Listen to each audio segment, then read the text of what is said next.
사랑을 무게로 안 느끼게. 박완서 에세이. 세계사.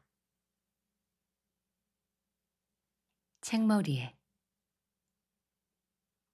내 전집을 내준 세계사로부터 꼴찌에게 보내는 갈채를 다시 내고 싶다는 제안을 받고 문득 이명이 긴 책이 처음 태어났을 때의 모습이 보고 싶어졌다.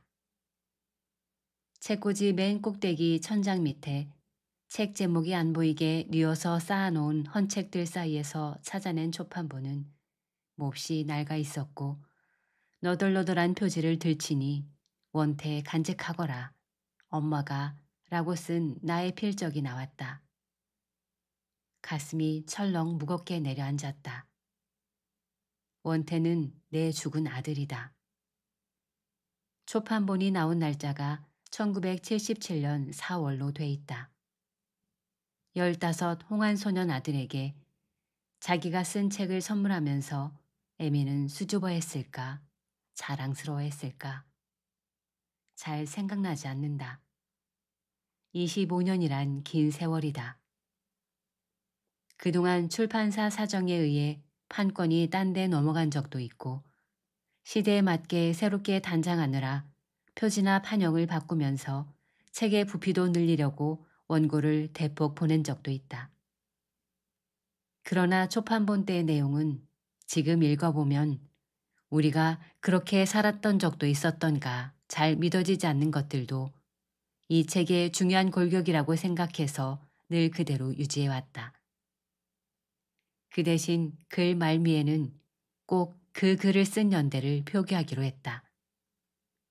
소설도 아닌 산문이, 그것도 매우 시사성이 강한 토막글들이 25년 동안이나 한 번도 절판됨이 없이 꾸준히 젊은 독자들과 만나왔다는 걸 과분한 복으로 알고 늘 고맙게 여기고 있지만 내가 증언한 세월들이 요새 젊은이들에게는 지나간 시대의 풍속사쯤으로 읽힐 생각을 하니 내 나이가 새삼 무한해진다.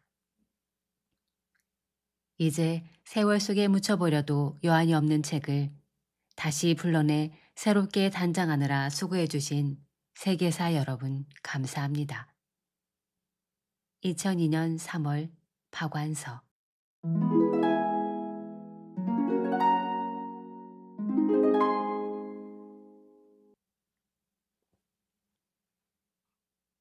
추한 나이테가 싫다. 잠 안 오는 밤 동네 개가 밤새 짖는다. 그까짓 똥개에 짖는 거 하면서도 누구네 도둑이 드나 싶어 뒤숭숭하다. 요샌 작업 깨면 이웃에 누구네 도둑이 들었다는 소문이다. 좀도둑이 주인이 깨어나자 강도로 돌변하더라는 소문도 들린다. 나는 식구들에게 혹시 자다가 도둑이 든 것을 눈치채도 그저 자는 채 해야 한다고 이른다. 아들애는 제법 남자답게 도둑이 들면 실눈을 뜨고 눈치를 보다가 딴족을 걸어 도둑을 잡겠다고 벼른다. 나는 절대로 그러지 말라고 질겁을 한다. 그러면 실눈을 뜨고 도둑의 얼굴이라도 똑똑히 봐두었다가 고발이라도 해야 할 게 아니냐고 묻는다. 나는 그럴 것도 없다. 우리 집엔 별로 감나가는 것이 없으니 그저 눈 꼭 감고 코를 콜콜 골며 도둑을 맞자고 이른다. 남편더러도 밤늦게 오다가 골목에서 날치기라도 만나면 행여 대항하지 말고 순순히 당하고만 있으라고 이른다. 나는 또 대학에 다니는 애들이 아침에 학교 갈 때마다 데모하지 말라고 이른다. 혹시 데모에 휩쓸리게 되더라도 행여 앞장서지는 말고 중간쯤에서 어물쩍거리다가 뒷구멍으로 살금살금 빠지라고 이른다. 그 애들의 경멸의 시선이 다소 따갑지만 웅얼웅얼 그런 소리를 한다. 나는 올 1년 내내 이렇게 가족들에게 비겁과 보신을 가르쳤다. 잠 안 오는 밤 문득 이런 내가 싫어진다. 구역질나게 싫어진다. 이런 1년을 보내고 또 한 살 미운 나이를 먹고 추한 나이테를 두를 내가 싫다. 잠 안 오는 밤 나는 또 1년 동안 내가 작가랍시고 쏟아놓은 말들이 싫어진다. 나는 또 작가랍시고 느닷없이 선택을 강요당했던 찬반 앞에서 무력하게 떨던 내가 싫다. 실상 나는 내가 작가임에 손톱만큼의 긍지도 못 가진 채 다만 두려워하고 있다. 왜 이렇게 두려워해야만 하는 것일까? 내가 처음 얻어들은 작가의 이름은 공교롭게도 이광수였다. 통틀어 인가가 20호도 채 안 되는 벽촌. 겨우 까막눈이나 면한 정도의 청년인 삼촌들과 삼촌 친구들 사이를 돌고 돌며 남루가 된 채 오히려 보물처럼 아낌을 받던 무정과 흙을 나는 지금도 기억한다. 그들이 빛나는 눈으로 벅찬 감동을 나누던 겨울밤의 질화롯가를 기억한다. 그러나 같은 작가가 어느 날 갑자기 이 청년들을 얼마나 무서운 좌절, 끔찍한 고독 속에 내팽개쳤던가를 나는 또 기억한다. 이광수가 가야마 미스루가 됐대. 청년들은 다 일본 병정이 돼야 한다고 연설까지 했대. 세상은 한층 암울해지고 백성들은 성을 갈고 청년들은 일본 병정이 됐다. 그 시대엔 누구나 그렇게 살 수밖에 없었다. 그렇지만 이광수의 가야마 미스로만은 용서할 수가 없다. 이해할 수는 있어도 용서할 수는 없다. 그가 작가였기에 침묵만 했어도 독자들에게 감사와 용기를 줄 수 있을 만큼 영향력 있는 작가였기 때문에 그를 용서할 수가 없는 것이다. 내가 그를 용서할 수 없는 한 나는 내가 작가임을 두려워할 밖에 없을 것이다. 비록 그처럼 문학사에 남을 작가는 못될 망정 작가라면 마땅히 그 시대의 고민을 앞장서 걸머져야 한다는 엄청난 고난의 운명 때문에 작가라는 이름이 두렵다. 이렇게 글쟁임조차 두렵고 힘에 겨워 잠 안 오는 밤 나는 나다운 비겁한 탈출을 꾀한다. 언제적 내가 글 써먹고 살았나? 이렇게 생각하면 한결 속이 편해진다. 하긴 한때 작가였다만 사람은 보기에 딱하지만 여자는 그렇지도 않을 것 같다. 주우라는 꽤 괜찮은 평생 직업이 남아있기 때문일까? 한때 작가였다만 남자는 생각만 해도 정남이가 떨어진다. 설사 운수가 좋아 높은 벼슬자리에 올랐거나 돈을 왕창 벌어 재벌이 됐다 손치더라도 그 출세에서 썩은 냄새가 풍길 것 같다. 그러나 한때 작가였던 여편네, 한때 작가였던 아무개 엄마, 과히 나쁠 것도 없을 것 같다. 잠 안 오는 밤 내가 한다는 생각은 고작 이런 생각이다.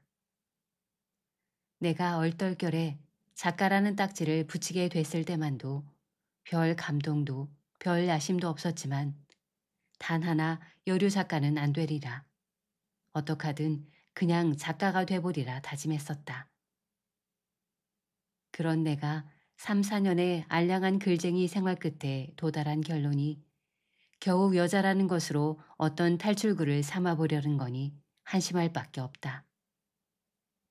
그래서 나는 이런 내가 싫다.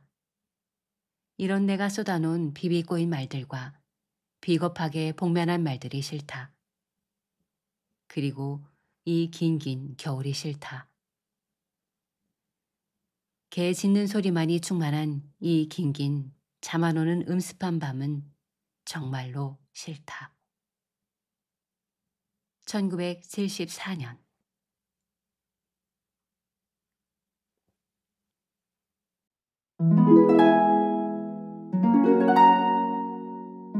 사랑을 무게로 안 느끼게. 평범하게 키우고 있다. 공개해서 남에게 도움이 될 만한 애 기르기의 비결 같은 것도 전혀 아는 바 없다. 그저 따뜻이 먹이고 입히고 밤늦도록 과중한 숙제와 씨름하고 있는 것을 보면 숙제를 좀 덜해가고 대신 선생님께 매를 맞는 게 어떻겠느냐고 심히 비교육적이고 주책 없는 권고를 하기도 한다. 일전에 어떤 친구한테 지독한 소리를 들었다.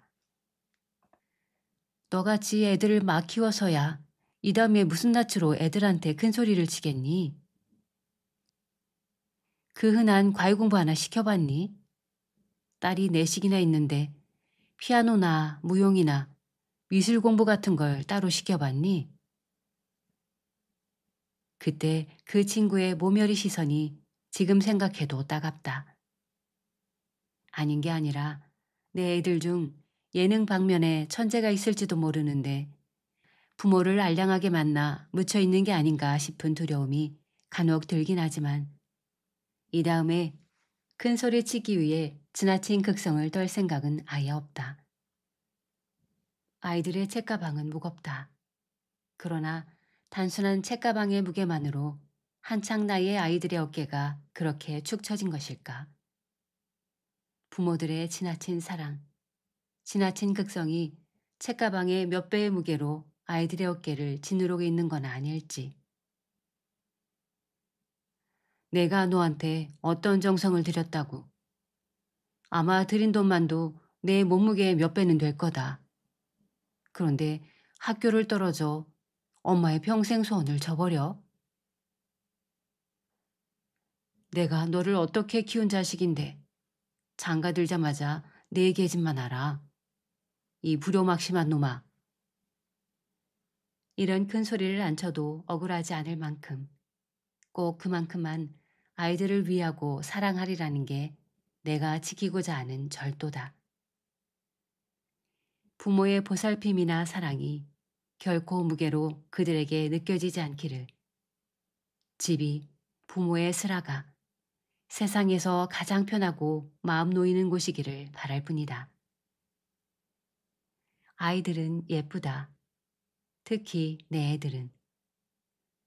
아이들에게 과도한 욕심을 안 내고 바라볼수록 예쁘다. 제일 예쁜 건 아이들다운 애다. 그 다음은 공부 잘하는 애지만 야근 애는 싫다. 차라리 우직하길 바란다. 활발한 건 좋지만 되바라진 애 또한 싫다. 특히 교육은 따로 못 시켰지만 애들이 자라면서 자연히 음악, 미술, 문학 같은 걸 이해하고 거기에 깊은 애정을 가져주었으면 한다.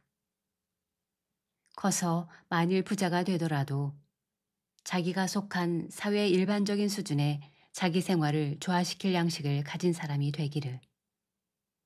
부자가 못 되더라도 검소한 생활을 부끄럽게 여기지 않되 인색하지 않기를. 아는 것이 많되 아는 것이 코끝에 걸려있지 않고 내부에 안정되어 있기를. 무던하기를. 멋쟁이이기를. 대강 이런 것들이 내가 내 아이들에게 바라는 사람 됨됨이다. 그렇지만 이런 까다로운 주문을 아이들에게 말로 한 일은 전혀 없고 앞으로도 할 것 같지 않다. 어느 날 내가 문득 길에서 어느 여인이 안고 가는 들국화 비슷한 혹겹에 가련한 보랏빛 국화를 속으로 몹시 탐내다가 집으로 돌아와 본즉 바로 내 딸이 엄마를 드리고파 샀다면서 똑같은 꽃을 내 방에 꽂아놓고 나를 기다려 주었듯이 그런 신비한 소망의 닮음, 소망의 냄새 맡기로 내 애들이 그렇게 자라주기를 바랄 뿐이다. 1973년